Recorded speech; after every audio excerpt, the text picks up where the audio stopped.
सुकमा से अपडेट, जहां नक्सल संगठन को एक और बड़ा झटका लगा है। तेलंगाना में नक्सली सीसी सदस्य सुजाता ने आत्मसमर्पण कर दिया है।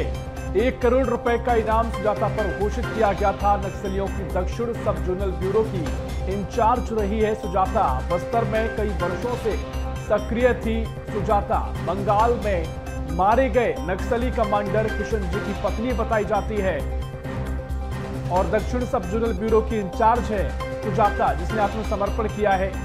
नक्सल संगठन को एक और बड़ा झटका लगा है और दोपहर 12 बजे यानी अब से जो समय पूरा हुआ है और थोड़ी ही देर में डीजीपी यहां पर प्रेस वार्ता करेंगे, प्रेस कॉन्फ्रेंस को संबोधित करेंगे। ये बड़ी अपडेट आपको दे रहे हैं, जहां नक्सलियों की दक्षिण सब जोनल ब्यूरो की इंचार्ज सुजाता ने आत्मसमर्पण कर दिया है। इस वक्त की बड़ी खबर आपको बता रहे हैं और नक्सल संगठन को यह बड़ा झटका माना जा रहा है, क्योंकि लगातार जो कार्रवाइयां देखने को मिल रही हैं। सुजाता से पिछले 1 साल से पूछताछ की जा रही थी, लगातार पुलिस की पूछताछ चल रही थी, कई इनपुट्स भी मिले। उसके बाद कई जो कार्रवाइयां की गई, जो एक्शन लिया गया नक्सलवाद के खिलाफ, एक बड़ा रोल, बड़ा भूमिका सुजाता की मानी जाती है, क्योंकि सुजाता से लगातार साल भर से पूछताछ की जा रही थी। अब प्रेस वार्ता थोड़ी ही देर में की जाएगी और उसमें स्पष्ट होगा क्या कुछ खुलासे हुए हैं और किस तरह का एक्शन आगे लिया जा सकता है। कुल मिलाकर बड़ा झटका नक्सलवाद के लिए, नक्सलियों के लिए। नक्सल दुनिया का बड़ा नाम है सुजाता। 1 करोड़ रुपए का इनाम घोषित किया गया था। नक्सलियों की दक्षिण सब जोनल ब्यूरो की इंचार्ज है। बस्तर में कई सालों से सक्रिय थी। कई बड़ी घटनाएं जो नक्सलियों ने वारदात को अंजाम दिया, जिसमें कई सैकड़ों जवान और कई नेता मारे गए, उन सब घटनाओं में शामिल रही सुजाता। तो ऐसे में बड़ी सफलता और बड़ी अपडेट आपको बता रहे हैं, जहां सुजाता ने आत्मसमर्पण कर दिया है।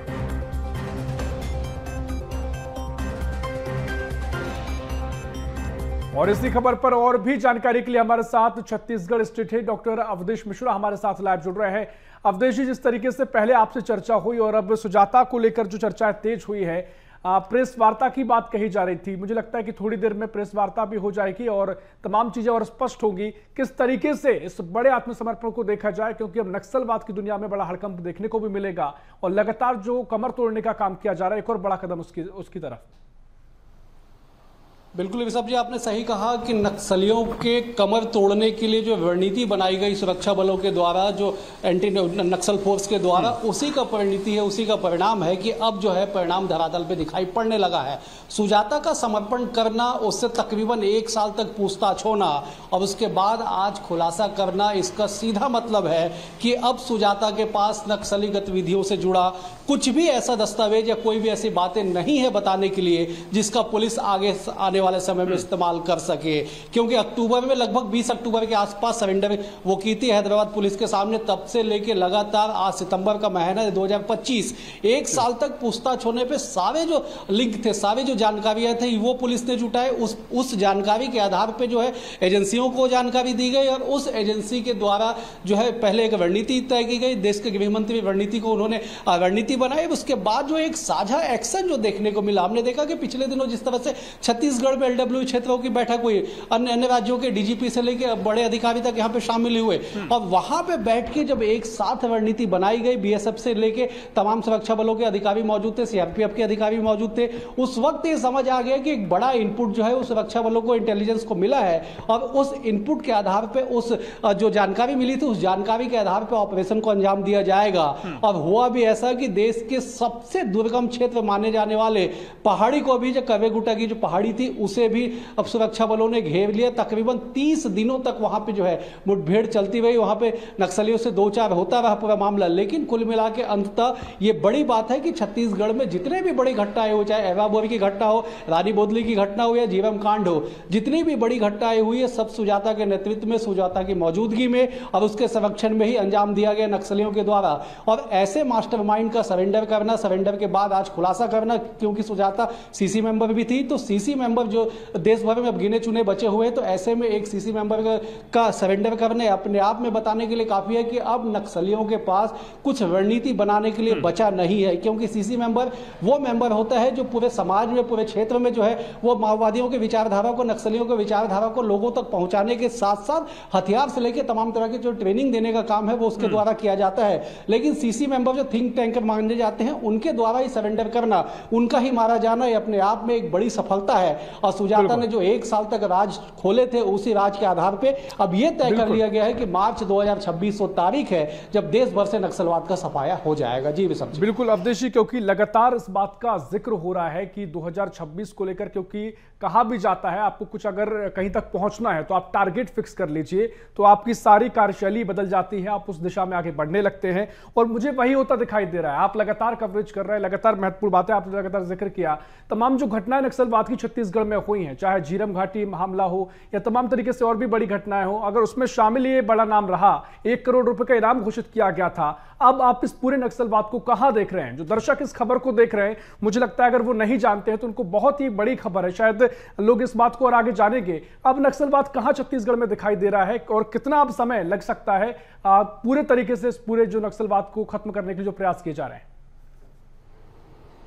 बिल्कुल, देखिए आपने बिल्कुल सही कहा विशब जी कि अब जो है नक्सलवाद समाप्ति की ओर है। छत्तीसगढ़ में जिस तरह से लगातार क्षेत्र खाली कराए गए, बीहड़ अंचल तक, सुदूर अंचल तक सुरक्षा के जवान पहुंचे, न केवल जवान पहुंचे बल्कि सरकार की योजनाएं पहुंची, वहां पे कैंप खोला गया। जिस तरह से 30 से अधिक कैंप खोले गए हैं, उस कैंपों में तमाम तरह की सुविधाएं दी गई, चुनाव हुआ, वहां से मतदान कार्य हुआ, पे झंडा फहराया गया। एक तरह से लोकतंत्र की स्थापना जंगलों में जब हो गई, तब आप समझिए कि नक्सलवाद का खात्मा है। बीएसटीवी की टीम खुद जो है वो हिड़मा के गांव तक पहुंची थी, तो समझिए कि हिड़मा के गांव पे जब हम आज से 6 महीने पहले पहुंच सकते हैं, तो सुरक्षा बल कहां तक पहुंच गए होंगे। तो स्थितियां ये है कि अब छत्तीसगढ़ ही नहीं, देश भर से नक्सलवाद का सफाया होने के कगार पे है। जो थिंक टैंक थे वो बचे नहीं, जो उस दौर के जो नक्सली थे, जो बड़े रणनीतिकार माने जाते थे, एक तो एज फैक्टर, ऊपर से हेल्थ फैक्टर, और उसके बाद लगातार चल रहा है एंटी नक्सल ऑपरेशन। 3 तरह से प्रहार हुआ। और उसके बाद जो नई पौध जो नक्सलियों की आनी थी, वो पौध उस हिसाब से आ नहीं पाई, क्योंकि जितने भी समर्पित नक्सली, जितने भी बड़े कमांडर, जब उनसे कभी बातचीत होती है, कुछ इनपुट मिलता है, तो उनका यही कहना है कि ये जो जनरेशन है, ये नहीं, पिछले 2-3 जनरेशन की बात कर ले तो ये जनरेशन नक्सलवाद से कनेक्ट नहीं हो पा रही है। वो जनरेशन नक्सलवाद को आगे लेके जाना नहीं चाहती है। और यही वजह है कि आप देखें, चाहे चलपति की बात हो, चाहे तमाम जो बड़े लीडर की बात हो, जितने भी सब 60 प्लस के हैं, तो ऐसे में रणनीतिकार तो है, लेकिन उसे धरातल पे लागू करना, लोहा लेना, सुरक्षा बलों से लड़ाई लड़ना, उन्हें एम्बुश में फंसाना, उनके खिलाफ गोलियां चलाना, ऐसे में जो मैदान में उतर के जो लड़ने वाले लड़ाके होने चाहिए वो है नहीं। गुरिल्ला वार को जो है हमारे डीआरजी ने ध्वस्त कर दिया, कि जिस तरह से गुरिल्ला वार में नक्सल एक्सपर्ट माने जाते थे, जो डीआरजी की टीम बनी, डीआरजी की टीम ने उसे ध्वस्त कर दिया। उनको सारी रणनीति पता है, सारी भौगोलिक स्थिति पता है। तो जो साझा प्रयास बीते कुछ दिनों में देखने को मिले, वही साझा प्रयासों का अब परिणाम है कि नक्सलवाद समाप्ति की ओर है। और जिस तरह से सुजाता का सरेंडर है, वो अपने आप में एक बड़ी उपलब्धि मानी जाएगी। जी विशम, बिल्कुल, क्योंकि सुजाता एक बड़ा नाम है, और क्योंकि जो पुराने नाम रहे उसमें से और नाम अब दिखते नहीं है कि और ऐसा कोई बड़ा नाम हो, क्योंकि ये बड़े बड़े नाम जिन पर कार्रवाई लगातार हुई, आत्मसमर्पण कर दिया है। नक्सलवाद को लेकर अब तमाम तरीके से प्रयास भी लगातार किए जा रहे हैं। अब जो अगले कदम होंगे वो क्या आप देख रहे हैं? क्योंकि आपने कहा कि अब जो जितने इनपुट मिलने थे, बहुत सारे इनपुट मिल चुके हैं, जो लगातार कार्रवाइयां की गई हैं, वो भी इसका एक चेन इसकी हो सकती है, लिंक इससे मिल सकते हैं। सुजाता से जो बातचीत हुई होगी, जो पूछताछ हुई होगी, वहां से कुछ इनपुट मिले होंगे, तब कार्रवाइयां की गई हैं। क्या आगामी कुछ और ऐसे इनपुट्स होंगे जो बड़ी कार्रवाई आगे देखने को मिल सकती है? बिल्कुल, देखिए अप्रैल 2024 वो तारीख थी जब राजधानी रायपुर में ही देश के गृह मंत्री अमित शाह बैठते और यहाँ पे वो तारीख तय कर देते हैं कि आने वाले समय में जो है नक्सलवाद का सफाया कर दिया जाएगा 26 मार्च 2026 तक। और अप्रैल में ऐलान करना और उसके बाद अक्टूबर में सुजाता की गिरफ्तारी या सरेंडर करना, मान लीजिए अपने आप में एक बड़ी चुनौती, बड़ी उपलब्धि थी जो वहां पे धरातल पे साबित हुई। उसके बाद जो इनपुट मिले विशब जी, उस इनपुट का ही आधार है, उस इनपुट की ही देन है कि न केवल बस्तर के बीहड़ में, बल्कि हम देखें लगातार तेलंगाना क्षेत्र पे, तेलंगाना जो सीमावर्ती क्षेत्र है वहां की बात कर लीजिए। कल ही देखिए जिस तरह से गरियाबंद के उड़ीसा से सीमावर्ती जो क्षेत्र है, वहां पे 10 खूंखार माओवादियों को गिराया गया। 1 करोड़ का जो इनामी नक्सली था उसे मार गिराया गया। इससे पहले चलपति को वहीं पे एनकाउंटर किया गया था। सीमावर्ती जो क्षेत्र उड़ीसा और छत्तीसगढ़ का है, तो ऐसे में जो साझा प्रयास हुए, चाहे उड़ीसा हो, तेलंगाना हो, महाराष्ट्र हो, आंध्र प्रदेश हो, इन सब की जो साझी भागीदारी हुई, जिस तरह से एक कमांड जो देश के गृह मंत्री ने अपने हाथ में रखे, रणनीति जो बनाते गए। पिछले दिनों में जो राज्यों और केंद्र के बीच में जो दूरियां दिखाई पड़ती थी, वो दूरियां समाप्त हुई। उसके बाद साझा रणनीति के तहत, चाहे वो डीआरजी हो, चाहे बीएसएफ हो, चाहे सीआरपीएफ, चाहे अन्य जो सीमावर्ती क्षेत्र में कार्य करने वाले जो पुलिस के जवानों, सुरक्षा के जवानों, सबको मिला के जब एक रणनीति तैयार की गई, तो उसी रणनीति की देन है कि अब माओवादी समाप्ति है। मैंने कवे गुटा का जिक्र किया अपने दर्शकों के लिए कि कवे गुटा जैसे पहाड़ी को घेर देना और 30 दिन तक वहां पे सुरक्षा बलों का रहना अपने आप में एक बड़ा इतिहास रहा।